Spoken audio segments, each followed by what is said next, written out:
Hi, I'd like to welcome you to the 90th episode of the Wright Experience. I'm Dr. William T. Wright Jr., the founder and host of this show. It is my absolute pleasure to continue to bring you the very best content I can find for the very best leaders I can find from all across the United States. And tonight's guest certainly is of no exception to that excellence that we try to bring. I met this guest about 10 years ago, all the way across the United States in the state of California. And ever since then, he certainly has been someone whose work I've admired tremendously. Very recently, he received a promotion in his organization, and we're also proud of his continued successes. And I wanted him to be here tonight on the show to talk to you about some of the things that he is very passionate about. And so we're excited to have him. My guest tonight is Mr. Odell Taylor. Mr. Taylor is the Vice President of Strategic Alliances and Partnerships for Houghton Mifflin Harcourt organization in the United States. In his position as Vice President, he has the privilege of helping school districts secure math and literacy intervention solutions to help their students and curriculum staff achieve their best possible academic and professional development outcomes. He is a graduate of the University of Southern Mississippi with a degree in journalism as well as an MBA from the University of Phoenix. With over 22 years of sales experience and 14 of them coming from inside HMH, he has held numerous positions, including an account executive, territory manager, regional sales director, intervention segment director, and recently he's been hired to his vice president's position. He's a member of Kappa Alpha Psi fraternity. We go back and forth about that quite often, where he currently serves as the Southeastern Province, state of Georgia alumni board member. And he is also a board of directors member for the Friends of Texas Public Schools organization, which is FOTPS.org. Now, at this time, I'd like to welcome a very good friend and someone I consider to be a close friend, Mr. Odell Taylor. How you doing, my brother? I'm good. Thank you for having me. I want to welcome you to the Wright Experience. I've certainly been looking forward to this day. I think we've been trying to make this happen for some time, and I think you were in the middle of your promotion at the time that we tried to get you initially. So certainly glad to have you here now. If you will, got several questions I want to get into. I want to start off with just tell us a little bit about the work that you do, more specifically at HMH, to help make school districts better. As you know, HMH is best known for textbooks, right? And through numerous acquisitions, including interventions, we have the numerous programs and services, and that's where I come in terms of bringing those solutions, whether it be supplemental intervention or linking them to the core. We provide those at HMH. And the promotion to the vice president's position, tell us a little bit about that. I know they picked a good person and said, well, you can do more for the company, I'm sure, but how did that come about? Wilman, that's a great question. You know, a number of years, my passion has been linking like-minded school districts together. That's leaders, whether that be principals, coaches, anything that just wanted to see students excel. And so over the numbers of years, and that's where I came in and met you, was linking you together with different superintendents. And so when the opportunity came with Seth and Houghton Mifflin to be the strategic alliance, you know, it was just kind of a natural fit when they approached me with it. So it's really going out, seeing what like-minded districts are out there, seeing if we can make some synergies and fit, and we go from there. So let's talk about that. Since you brought up the whole networking thing, I noticed 10 years ago, out in San Diego at AASA, um, I remember this vividly. One of the things that you said to me is, as a new superintendent, my recommendation, because you weren't telling me what to do, but you recommended to me that you be actively involved in networking. I think I remember almost the quote was, William, if you're going to be successful in this thing, you need to network and listen to and collaborate with as many people who are doing this work as you can. And for me, as a new superintendent, I understood that, and certainly, networking is critical. But tell me how you got so passionate about that, because you're pretty insistent on that at every take. We know that Odell is going to be about trying to link us together, and you'll call me and say, here's a new superintendent, William, why don't you reach out to him, and so forth. Why is that so important to you? And William, that goes back to my upbringing. Okay. I'm lucky to be a part of a family where I have 5 sisters, and then I'm an older brother. And it was always teamwork. Okay. And even today, inside the organization, all my emails start off with team. Yep. And that's, their strength in numbers. And so as we do this work, we're not the first ones to do this work. And there are some people that came along the way and paved the way. And so they've made their own mistakes. And so in thinking about and doing that, as we network with people, you're able to ask them what made them successful, what didn't they do right, and you're able to learn from that, and you're taking that and just adding that every day.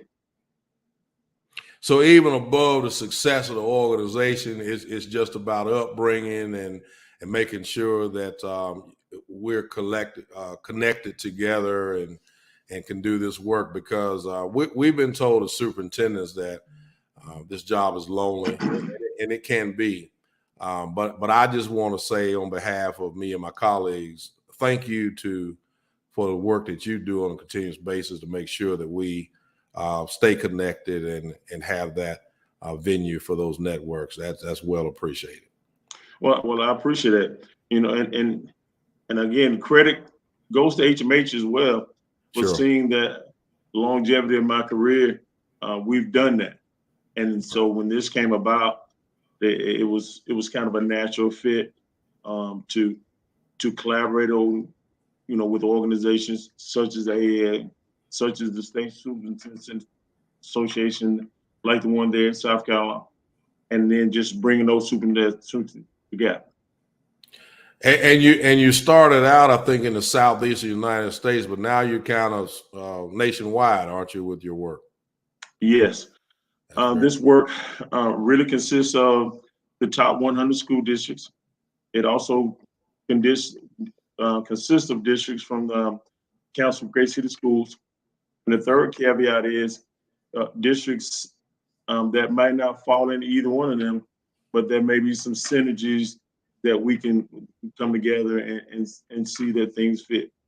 And so, such as a super like yourself there in Sumter, and other districts of your size, and no matter what the state, we try to bring them together and see what we can work out. That's wonderful. That's wonderful. So, if someone is out here in our audience that might be in public school education or in business or a journalism major, like you were out of college, I just learned that tonight. I didn't know that, but I'm not surprised. I'll put it that way. But if they are interested in doing something, having a career similar to yours, where you've got some travel, you're impacting lives, what would be some advice you would give to someone that's looking to do that? The first thing I would say, and I will give it to be like, if you're a teacher wanting to aspire to be in some work like this, through through join your organizations with the district, join your state association, whether it be a Title One, whether it be a minority association. Go to those organizations meetings, and just begin a network process, and it will kind of take off from there. As districts like yours look for people who want advancement, it's good to have people who want to stay in one place, but it's also good to want people to advance. And so that's organizational or just like that as well. We want people to want to be in this type of work. The classroom might not be cut out for you, but it may be cut out for you to bring different solutions, different people together. And so we start that way. Now, how many vice presidents roughly are there in the organization? I know you might not have an exact number, but and my division is more so the sales division. okay, and I think there are 6 regions, okay, which are RVP, and then there's an RVP over our strategic team, and then there's myself over the strategic alliance. okay. So you way on up the food chain then. That's good stuff. Absolutely, that's wonderful. I always say I'm just my mother's little boy. Yeah, there you go. There you go. But you're to be commended. You've done well, and those of us that know of your work know that they certainly picked the right person for that work. Let's delve into something here. Throughout the country, we know now that there is a significant amount of talk about teacher recruitment and retention and that work. Any thoughts on that? How do we get better about that? What are some things that you might have seen in your organization about recruitment and retention that maybe we can learn from in schools? Great question. And during this time right now, teachers are leaving, Yes. and it's unfortunate, but and they're looking to companies like HMH that are still in education. Mm-hmm. They would like to be consultants or even sales executives. So the recruitment piece, I would say for organizations, is a little bit easier right now. But in terms of the schools, it is. So I would say they have to find program that make their job a little easier. They have to have leaders that are willing to be creative, and be bold in terms of always working for their teachers. I love that, and that while that's a mission for a good business, it also applies to trying to recruit and retain quality teachers, doesn't it? For Yes, sure. definitely. So, in my opinion, and I'll see if you agree with me,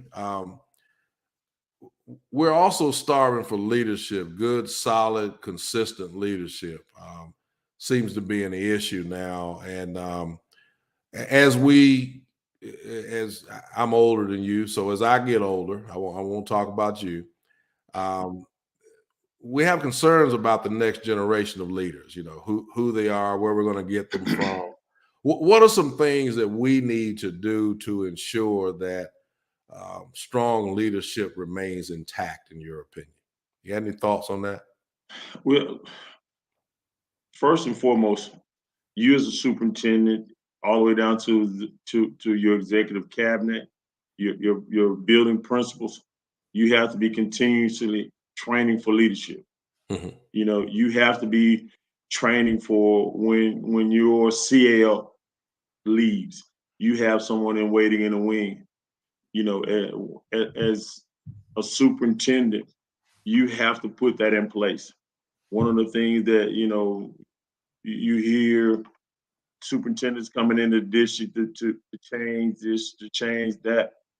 One of the things he or she should think about is building their pool, because You have a number of people, teachers that want to leave and move up. They want to get out of the classroom. So do you have something in place? Do you have that in place that may attract other people from other districts to want to come into your district? So having that in place, a true training for leadership perspective in terms of that process. I think that's so key, that whole succession plan thing, and making sure that that we, with fidelity, make sure that we've got leaders prepared to step into those roles. I think that's so key. We've done some in the past. I've been fortunate enough to do some principal preparation programs and things of that nature that I think are very key. And you're so right. For the next generation of leaders, we just need to prepare them as best we can, because the world of education in particular is ever changing. So thank you for that insight. And when one caveat to that as well, Okay. Districts can't be afraid to allow their staff members to leave for professional development. All right. It is key, Right. because there are a lot of things that go on around the world, around this country, and if they're able to bring some of those things back, it's better for your district. There you go. Just that's very enlightening. Just today, I had someone walk into my office about a presentation that our district has upcoming, and the person said, and I know why, Dr. Wright, are you going to do that? I said, no, you are. That's all a part of that development that you're talking about, making sure that I'm gonna be in the room. I'll support you, but no, ma'am, you're going to do the presentation. So that's what you're talking about. Yeah. Every superintendent should have a tree of work. That's right. If you don't have a tree of work, that might say something about your work. Absolutely. That's pretty good for a Kappa man. Anyway, Mr. Taylor, next in line in terms of education, the future, 10 years from now, what do you see? Where are we going to be in education? Anything that sticks out to you that's kind of got to be done over the next 10 years in terms of education as a whole, in your opinion? If you're not, as we just said, training your district for leadership, if you're not training your teachers that this is going to be more of a digital age, right? Because children are more digital. That's right. And so that's further coming. Every day that's getting more and more ingrained into society, and especially in education. And so you have to be able to embrace that. Not all communities are going to want to embrace that. So you have to do community awareness. What are the things that are going on? Because your county walls are not where no one else can come in, and so you're going to have to be in face with that. And so as that comes, be ready. And so as you're training, look for people to leave. As you're training, look for people who want to come. And so if that process, it's better to say, those that come in, this is our process. If you want to get with our process, you're welcome. Right. If not, well, no harm. But this is our process, and this is our path to success. So you're talking about that whole getting on board with the movement towards, as you described, the digital age, virtual learning, blended learning, whatever it is that we're calling it that day. That's kind of a necessity moving forward, isn't it? For sure. It's definitely a necessity. Right. The pandemic taught you that. Right. Right. There are some things that within the pandemic that's not going to go away. Right. Digital learning days, devices for all students. Teacher digital lesson plan. All those things are here to stay. Right. So let's pretend for a minute that you have the opportunity to speak to a much younger, I won't say what age, but a much younger Odell Taylor, when you're maybe just getting started in your career, just leaving Southern Mississippi. What are some things that you would like to have been able to tell that younger Odell Taylor that maybe our younger viewers might glean from as they're moving into the world of work? That's a good question. I always say I don't live with regrets, Okay. but if there are things that I might would have done, I may would have got my master's degree a little earlier. Okay. Um, I might have gotten into education and more than I did, and I used to say, in my books, but in this education realm and looking forward to helping people, that's a passion. Because I came from a long line of helpers. My mother was a teacher. I have a teacher, a sister that's the principal. My father's a Baptist minister. A sister that's a retired administrative. And then I have a couple other sisters that are one's a lawyer, one's a pharmacist. So it's all in the helping. And so I could have tapped into that a lot earlier, but hey, I'm here now, and we're satisfied. And you've made up for that time. That's great insight. You learned that yeah, I could have done it a little bit earlier, but I got it going on now. And I think most of us can attest to that same kind of thing. Look, I started out as the son of an educator and promised myself I would never go into education. And I'm about to wrap up year 25. So so go figure. Go figure. So certainly understand that. Mr. Taylor, if you'll hold on with me for just a minute, we'll come back and close out the show. All right. As you can see, we have another wonderful guest on the Wright Experience. I'm certainly excited to continue to bring these amazing guests. Mr. Taylor has been working diligently for a long period of time to make life better for school districts and school district leaders across this nation. We're certainly proud of the progress he's making in this country, and we're certainly looking forward to continued work that he does to network us as leaders together and make sure that we get to where we need to be. Next week, ladies and gentlemen, here on the Wright Experience, I will have a superintendent from the state of Massachusetts. She will be aboard. She is the superintendent in a district that is on an island, literally. Nantucket, Massachusetts. Superintendent will be here next week, 7:00 p.m. on the Wright Experience. That date is March 2nd, 2023. I also want to take this opportunity to thank you for allowing me to bring now 90 episodes of this podcast over the last 2 years to you. Certainly, I'm excited about this content continuing.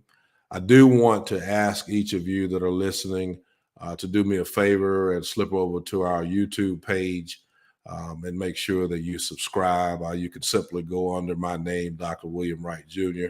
If you type that in the search engine, our page will pull up and then you can subscribe to it. Subscription doesn't mean that you owe any money or anything of that nature. It simply means that you will get notifications of these podcasts ahead of time. And so we certainly look forward to you all continuing to join and be a part of. We're up over 1,000 consistent viewers between our two forums of YouTube and Facebook Live. And we're excited about the direction in which this podcast is going. Last week, I was out of the state, and people in Texas were talking about the fact that they have viewed the show. So we're certainly excited about that and the continued progress of the show as we move forward. Mr. Taylor, my friend, I want to thank you for agreeing to be on the podcast. Certainly, from 10 years ago until now, I consider you to be a great friend, but also a powerful colleague in that you're continuing to do the work that we need as school district leaders to get better every day. And so just want to thank you for that. Thank you for challenging us, because sometimes those calls are, Wright, I need you to reach out to so-and-so and so because you've got what they need or what have you. And so I certainly appreciate that and knowing that that you're in our corner. Well, I appreciate you having me, and I'm gonna continue to stay in this fight, and hope that you can stay there as well. Absolutely. To the Wright Experience audience, thank you for viewing, and good evening.